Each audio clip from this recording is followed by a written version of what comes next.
Shri K Shaji, ഇപ്പോൾ ക്രിമിനലുകളെ വച്ചു പൊറുപ്പിക്കില്ല പാർട്ടിയിൽ, കള പറിച്ചു കളയും എന്നുള്ളത് പാർട്ടി സെക്രട്ടറി പറഞ്ഞ കാര്യമാണ്. ഇപ്പോൾ CPIM തിരുത്തൽ നടത്താനുള്ള നടപടികളിലേക്ക് കടക്കുന്ന ഒരു പ്രത്യേക ഘട്ടം കൂടിയാണ്. ഇതിനിടയിലാണ് ഇത്തരം വാർത്തകൾ വരുന്നത്. പത്തനംതിട്ടയിൽ നിന്നുള്ള വാർത്തകളെയും അതിനുശേഷം നേതാക്കൾ നടത്തിയ ന്യായീകരണങ്ങളെയും താങ്കൾ എങ്ങനെ കാണുന്നു? ഇപ്പോൾ നമ്മൾ നോക്കുക, ഈ സംഭവത്തിൽ ആരോഗ്യമന്ത്രി മാത്രം മറുപടി പറയണം എന്ന് ഞാൻ ചിന്തിക്കുന്നില്ല. ശരിക്കും മറുപടി പറയേണ്ടത് എക്സൈസ് വകുപ്പ് മന്ത്രിയായിട്ടുള്ള ശ്രീ MB രാജേഷാണ്. കാരണം വലിയൊരു ആരോപണമാണ് ഇപ്പോൾ CPMൻ്റെ നേതാക്കളും പാർട്ടിയുടെ പ്രതിനിധിയായിട്ട് ഇപ്പോൾ ചർച്ചയിൽ പങ്കെടുത്തയാളൊക്കെ ഉയർത്തിക്കൊണ്ടുവരുന്നത്. നിരപരാധിയായ ഒരു ചെറുപ്പക്കാരനെ കഞ്ചാവ് വലിക്കുന്ന ഹുക്കയും ചേർത്ത് കള്ളക്കേസിൽ പിടിച്ചുകൊണ്ടുവന്നു എന്നൊരു ആരോപണം വരികയാണ്. ഈ ആരോപണത്തിൽ ന്യായമായിട്ടും അത് എത്തിച്ചേരുന്നതിന് ധാർമ്മികമായ ഉത്തരവാദിത്വം ഈ സംസ്ഥാനത്തിൻ്റെ എക്സൈസ് മന്ത്രിക്കാണ്. അദ്ദേഹം പറയണം, ഈ പറയുന്ന എക്സൈസ് ഉദ്യോഗസ്ഥൻ ഇതിൽ കൈക്കൂലി മേടിച്ചിട്ടുണ്ടോ, ആളുകൾ സമ്മർദ്ദത്തിന് വിധേയനായിട്ടുണ്ടോ, മറ്റേതെങ്കിലും ശത്രു രാഷ്ട്രീയ പാർട്ടിയുടെ ആളായിട്ട് അല്ലെ അവരുടെ ഇംഗിതമനുസരിച്ച് അല്ലെ അവരുടെ താല്പര്യമനുസരിച്ച് ഇതിൽ പ്രവർത്തിച്ചിട്ടുണ്ടോ എന്ന് വ്യക്തമാക്കാനുള്ള ധാർമ്മികമായ ബാധ്യത ഈ കേരള സംസ്ഥാനത്തിൻ്റെ എക്സൈസ് മന്ത്രിക്കുണ്ട്. അല്ലാതെ ഒരു ഏരിയ കമ്മിറ്റിയുടെ സെക്രട്ടറി മാത്രം പറഞ്ഞതുകൊണ്ട് കാര്യമില്ല. ഇനി നമ്മളൊന്ന് നോക്കുക, CPMലേക്ക് മറ്റ് രാഷ്ട്രീയ പാർട്ടികളിൽ നിന്ന് മറ്റ് പ്രസ്ഥാനങ്ങളിൽ നിന്ന് ആളുകൾ വരുന്നത് ആദ്യമായിട്ടല്ല. കേരളത്തിൻ്റെ ചരിത്രത്തിൽ തന്നെ നോക്കുകയാണെങ്കിൽ TK ഹംസയെ പോലുള്ള ആളുകൾ കോൺഗ്രസിൽ നിന്ന് വന്നിട്ടുണ്ട്.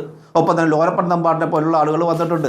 മുസ്ലിം ലീഗിൽ നിന്ന് KT ജലീൽ വന്നിട്ടുണ്ട്. അങ്ങനെ ഒരുപാട് ആളുകൾ പല കാലഘട്ടങ്ങളിലായി പല രാഷ്ട്രീയ പാർട്ടികളിൽ നിന്നായി CPMലേക്ക് വരുന്നു. പക്ഷെ ഇവിടെ നമ്മൾ തന്നെ ഈ ചർച്ചയിൽ നേരത്തെ പറഞ്ഞതുപോലെ ഏതാണ്ട് 20-21 വയസ്സുള്ള ഒരു യുവാവ്, ആ ചുരുങ്ങിയ ജീവിത കാലഘട്ടത്തിനുള്ളിൽ തന്നെ അദ്ദേഹം ഒരുപാട് ക്രിമിനൽ കേസുകളിൽ പ്രതിയാകുന്നു. ഒരു വർഗീയ പാർട്ടിയുടെ നേതാവ് ഗുണ്ടയായി ഉയർത്തപ്പെടുന്നു. ഒപ്പം തന്നെ ആശുപത്രിയിൽ പോയ ഒരു സ്ത്രീയെ ഉപദ്രവിച്ചതിന് വരെ കേസിലാകുന്നു, കാപ്പ ചുമത്തപ്പെടുന്നു. അങ്ങനെ സ്തുത്യർഹമായ ഒരു ക്രിമിനൽ ജീവിതം നയിച്ചതിന് ശേഷമാണ് അദ്ദേഹത്തെ മാലയിട്ട് സ്വീകരിച്ച് ഒരു വലിയ വിപ്ലവ പാർട്ടി അതിൻ്റെ ഉള്ളിലേക്ക് കൊണ്ടുവരുന്നത്. അങ്ങനെ ആ പാർട്ടിയുടെ ഏറ്റവും വലിയ കേരളത്തിലെ ഒരു ധാർമ്മികതയൊക്കെ ഉയർത്തപ്പിടിക്കുന്നു എന്ന് അവകാശപ്പെടുന്ന ഒരു മന്ത്രിയാണ് അദ്ദേഹത്തെ മാലയിട്ട് സ്വീകരിക്കുന്നത്, മുദ്രാവാക്യം വിളിച്ച് സ്വീകരിക്കുന്നത്. എന്നിട്ട് അദ്ദേഹം ഇവിടെ വന്നു കഴിയുമ്പോഴാണ് അദ്ദേഹം ഇപ്പോൾ ഈ കഞ്ചാവ് കേസിൽ പ്രതിയാകുന്നത്. എന്തു തരത്തിലുള്ള ആവശ്യത്തിനായിരിക്കും ഇദ്ദേഹത്തെ ഈ CPM എന്ന് പറയുന്ന പാർട്ടി BJP ഇത് കൊണ്ടുവന്നിട്ടുണ്ടാവുക? അങ്ങനെ ഒരാൾ, ഒരു വർഗീയ പാർട്ടിയുടെ ഭാഗമായി നിൽക്കുന്ന ഒരാൾ ഒരു രാഷ്ട്രീയ പരിവർത്തനം വന്നതുകൊണ്ടാണോ, അയാൾക്ക് എന്തെങ്കിലും വിപ്ലവകരമായ ആശയടിത്തറ ഉണ്ടായതിൻ്റെ മുകളിലാണ് അദ്ദേഹം കൊണ്ടുവന്നിട്ടുണ്ടാവുക? അതോ ഒരു വളരെ ചുരുങ്ങിയ പ്രായം കൊണ്ട് ഒരു വലിയ ഗുണ്ടയായി അറിയപ്പെടുന്ന ഒരുപാട് ക്രിമിനൽ കേസിൽ 22 വയസ്സുള്ള യദുകൃഷ്ണൻ കഞ്ചാവ് കേസിൽ പ്രതി, ഈ ശരൺചന്ദ്രന്റെ പ്രായം 22 ആണെന്ന് തോന്നുന്നില്ല കേട്ടോ. കാപ്പ കേസ് പ്രതി വേറെ ആളാണല്ലോ. അതെ, രണ്ടാളാണ്. എങ്കിൽ തന്നെ ഈ ആളുകളെ എല്ലാം കൊണ്ടുവരുമ്പോൾ പത്തനംതിട്ട പോലെ ജില്ലയിൽ പാർട്ടിക്ക് ഗുണ്ടകളുടെ ഒരു കുറവ് നേരിടുന്നത് കൊണ്ടായിരിക്കുമോ പാർട്ടി കൊണ്ടുവന്നതെന്നുള്ള ഒരു ആശങ്ക നമുക്കുണ്ട്. അല്ലെങ്കിൽ എന്തിനാണ് ഇത്തരത്തിലുള്ള ആളുകളെ കൊണ്ടുവരുന്നത്? ഇപ്പോൾ നമ്മൾ നേരത്തെ ചർച്ചയിൽ ചൂണ്ടിക്കാണിച്ചതുപോലെ വലിയ തെറ്റുതിരുത്തലുകളിലൂടെ പാർട്ടി കടന്നു പോകുന്നു. പാർട്ടി ഒരുപാട് ചർച്ച ചെയ്യുന്നു, സ്വയം വിമർശനത്തിന് തയ്യാറാകുന്നു, നേതാക്കന്മാർ തന്നെ പേര് വെച്ചുകൊണ്ട് ആത്മവിമർശനപരമായി ലേഖനങ്ങൾ എഴുതുന്നു. അങ്ങനെ നമ്മൾ നോക്കുമ്പോൾ ഇന്ത്യയിലെ മറ്റു രാഷ്ട്രീയ പാർട്ടികളെ വെച്ച് നോക്കുമ്പോൾ ഞങ്ങൾക്ക് തെറ്റുപറ്റിയെന്ന് തുറന്ന് സമ്മതിച്ചുകൊണ്ട് ആ തെറ്റിന്റെ കാരണങ്ങൾ അന്വേഷിക്കുന്ന ഒരു അപൂർവത ഇന്നും ഈ CPMലുണ്ട്.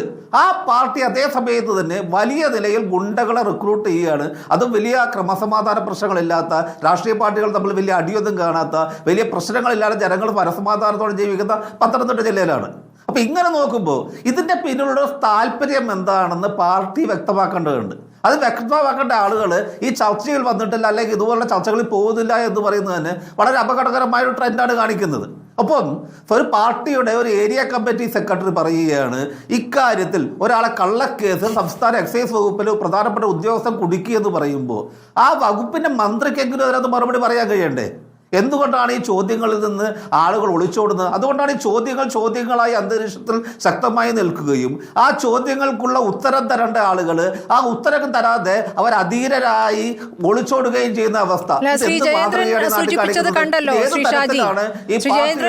കണ്ടല്ലോ, എക്സൈസ് ഉദ്യോഗസ്ഥൻ ഇങ്ങനെ പരസ്യ പ്രതികരണത്തിന്, തനിക്ക് രാഷ്ട്രീയ ബന്ധമില്ല എന്നൊരു പരസ്യ പ്രതികരണത്തിന് തയ്യാറായിക്കൂടാ.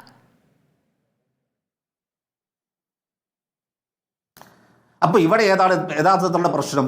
ഒരാളുടെ കയ്യിൽ കഞ്ചാവ് വലിക്കാനുള്ള ഹുക്കയും വെച്ചുകൊണ്ട് അയാൾ എക്സൈസ് വകുപ്പ് പിടിച്ചതാണോ, അല്ലെങ്കിൽ ആ വിഷയത്തിന്റെ മെറിറ്റിനെ കുറിച്ച് പിടിച്ച ഉദ്യോഗസ്ഥന്റെ പേരെ ആരോപണം വന്നപ്പോൾ അദ്ദേഹം മറുപടി പറഞ്ഞതാണോ കുഴപ്പം? നമ്മൾ ഈ സാങ്കേതികതയിൽ മാത്രം പിടിച്ചുകൊണ്ട് പോയി കഴിഞ്ഞാൽ നമ്മളൊരു മെക്കാനിക്കൽ കൈൻഡ് ഓഫ് ഒരു ഗവേണൻസിലേക്ക് നമ്മൾ പോകും. എല്ലാം യാന്ത്രികമായിരിക്കും. റൂൾ ബുക്ക് മാത്രമല്ല, മനുഷ്യന്റെ ഹൃദയമുണ്ട്, മനുഷ്യന്റെ നീതിബോധമുണ്ട്, മനുഷ്യന്റെ സംസ്കാരമുണ്ട്. ഒരു ഉദ്യോഗസ്ഥന് അയാളുടെ ഭാഗം അയാളെ വളരെ മോശമായി ചിത്രീകരിക്കുന്ന ആസൂത്രിതമായ ശ്രമങ്ങൾ നടക്കുമ്പോൾ ചിലപ്പോൾ അയാൾക്ക് പ്രതികരിക്കേണ്ടി വരില്ലേ? എൻ്റെ ഭാഗം ശരിയാണെന്ന് പറയണ്ടേ? എനിക്ക് അവാർഡ് കിട്ടിയിട്ട് അയാൾ പറയുന്നതിൽ എന്താ തെറ്റുള്ളത്? അപ്പൊ ഇവിടെ ഒരു നിയമം നടപ്പിലാക്കാൻ ഇറങ്ങിയ ഒരാള് എന്തായാലും ഇവിടെ പറഞ്ഞല്ലോ, അവർ പരസ്യമായി മദ്യപിച്ചുകൊണ്ടിരിക്കുകയായിരുന്നു. ആ സ്ഥലത്ത് യാദൃശികമായി മറ്റെങ്ങോട്ടോ പോയ എക്സൈസ് പാർട്ടി എത്തിയെന്നുള്ളതാണല്ലോ. അങ്ങനെ പരസ്യമായിട്ട് മദ്യപിച്ചുകൊണ്ടിരിക്കാൻ പാടുണ്ടോ? അപ്പൊ ഇവിടെ തെറ്റ് ചെയ്ത ആളുകൾക്കെതിരെ നടപടിയെടുത്ത ഒരു ഉദ്യോഗസ്ഥരെ മോശമാക്കുമ്പോൾ ആ ഉദ്യോഗസ്ഥർ സ്വന്തം ഭാഗം പറയാനുള്ള അവകാശമോ അതിനുള്ള സ്വാതന്ത്ര്യമോ കൊടുക്കുന്നില്ലെങ്കിൽ നമ്മൾ ഈ പറയുന്ന ജനാധിപത്യത്തിന് എന്താ അർത്ഥമുള്ളത്? ഇതുവരെ ജനാധിപത്യമാണോ?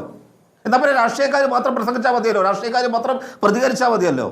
ഈ സാങ്കേതികതയല്ല ഇതിന്റെ പ്രശ്നം, ഇതിന് ധാർമ്മികതയുടെയും കുറ്റകൃത്യത്തിന്റെ തീവ്രതയുടെയും പ്രശ്നമാണ്. ആ കാര്യങ്ങളെ മാറ്റി നിർത്തിക്കൊണ്ട് വെറും യാന്ത്രികത മാത്രം പറയുന്നതിൽ കാര്യമില്ല.